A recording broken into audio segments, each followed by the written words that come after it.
Coucou tout le monde, aujourd'hui je vous ai préparé un mini tuto vidéo pour faire ce petit sapin de Noël blanc.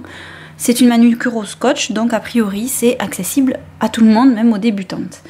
Donc pour ce faire, ça commence toujours par une application de vernis. Ici 2 couches d'un vernis rouge, mais vous pouvez faire la couleur de base que vous voulez, un vert, un doré, ça ira très bien. Donc il faut attendre que votre vernis de base soit très sec, parce que sinon quand vous allez coller le scotch et surtout quand vous allez le retirer, vous allez faire une vraie catastrophe. Donc on commence donc par poser la base, le vernis en 1 ou 2 couches suivant sa couvrance, et on le laisse bien sécher. Je recommande de soit laisser passer une bonne heure ou deux, soit de faire la pose de vernis un jour et faire la déco au scotch le lendemain. Et donc, une fois qu'on commence, on a besoin de scotch. Moi, j'ai déjà prédécoupé 2 morceaux de scotch que j'ai déjà assemblés pour que ça forme un triangle. Je ne sais pas trop si vous le voyez, mais bon. Donc voilà, 2 bouts de scotch que j'ai déjà auparavant collé et décollé 2-3 fois de ma peau pour que ça colle beaucoup moins et que donc ça soit moins difficile à retirer de mon ongle après. Donc une fois qu'on a ces 2 bouts de scotch, on les place sur son ongle. Alors on essaye si possible de centrer le sapin, enfin le triangle du coup qui sera notre futur sapin. Comme ça sera quand même plus joli. Ça fait quand même plus joli d'avoir un sapin droit qu'un sapin en mode de tour de Pise quand même. Voilà, alors on pose le scotch et surtout on appuie bien surtout sur les flancs. Qu'il y ait des plis après on s'en fiche, mais que sur les bords du scotch, il n'y en ait pas. Sinon, votre vernis blanc va s'y infiltrer et ça va faire un bord de sapin beaucoup moins net et beaucoup moins joli. Voilà. Une fois que ça c'est fait, il vous faut un peu de stripping tape. Le stripping tape, c'est des petits rouleaux de scotch miniature comme ça. Si vous n'avez pas de ça, vous pouvez faire avec du scotch classique que vous découpez en bandes très fines. Donc, moi je les ai déjà prédécoupés et je vais les coller en travers pour faire les guirlandes. Voilà, je pose, j'appuie. Pareil, j'appuie bien pour être sûr que ça ne laisse pas d'espace dans lequel pourrait s'infiltrer le vernis. Moi, je colle 2 bandes. Si vous voulez en coller qu'une ou 3 ou 4, vous pouvez. Juste faire attention de les coller de façon parallèle. C'est plus joli si c'est régulier. Mais après, c'est une affaire de goût, hein. Moi je trouve que c'est plus joli, mais c'est pas forcément l'avis de tout le monde. Maintenant que vous avez préparé votre doigt, il vous faut un vernis blanc, si possible opaque, assez rapidement. Donc moi j'ai pris celui-ci, il est pas mal. C'est un H&M White tout simplement. Hop. Donc, là, vous prenez donc votre vernis et vous appliquez le vernis sur votre zone que vous venez de scotcher. Vous passez bien partout.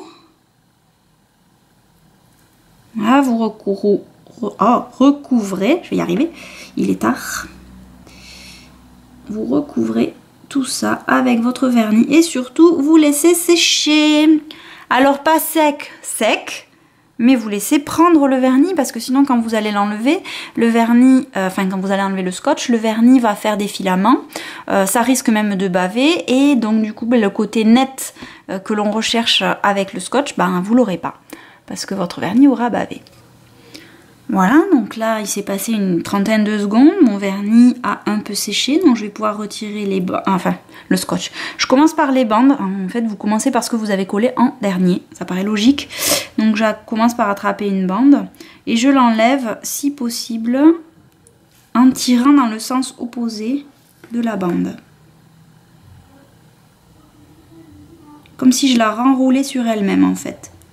Voilà, donc là on a le rendu d'une guirlande. On va essayer d'attraper le second morceau.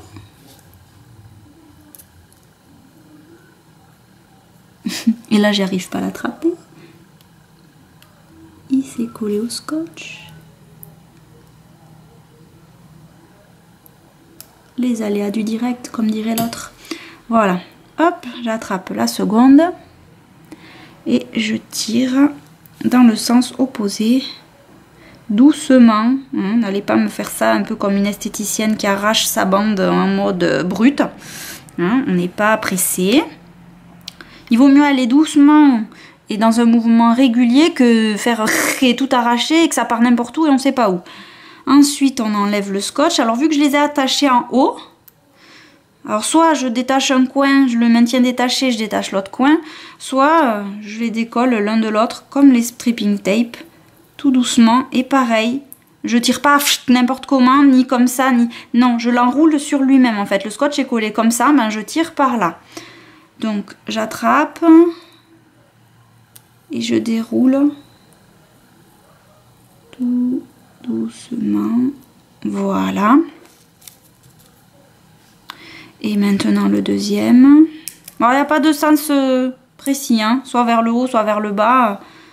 C'est à vous de voir comme vous préférez.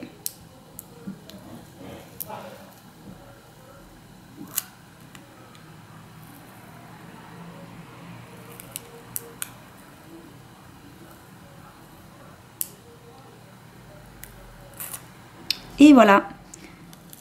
Donc, maintenant que votre sapin est fait, il ne manque plus que l'étoile à mettre en haut. Et donc là, il vous suffit d'un peu de top coat. Personnellement, j'utilise les top coats qui sont en fin de vie, qui sont très pâteux. On en met une petite goutte au sommet, parce que je trouve que ça tient bien. Un petit strass en forme d'étoile. Alors moi, j'ai pris l'argent, mais vous n'êtes pas obligé. Hop, et on colle. Et on colle la petite étoile. On va essayer d'en prendre une qui est entière. Voilà. Et on colle la petite étoile en haut. Là, toi. Voilà. Il vous reste plus qu'à mettre le top coat pour finaliser la déco et fixer la petite étoile. Voilà. J'espère que ça vous aura plu, que ça vous aura donné envie de faire ce petit sapin comme déco pour votre manucure de Noël. Au revoir. À bientôt.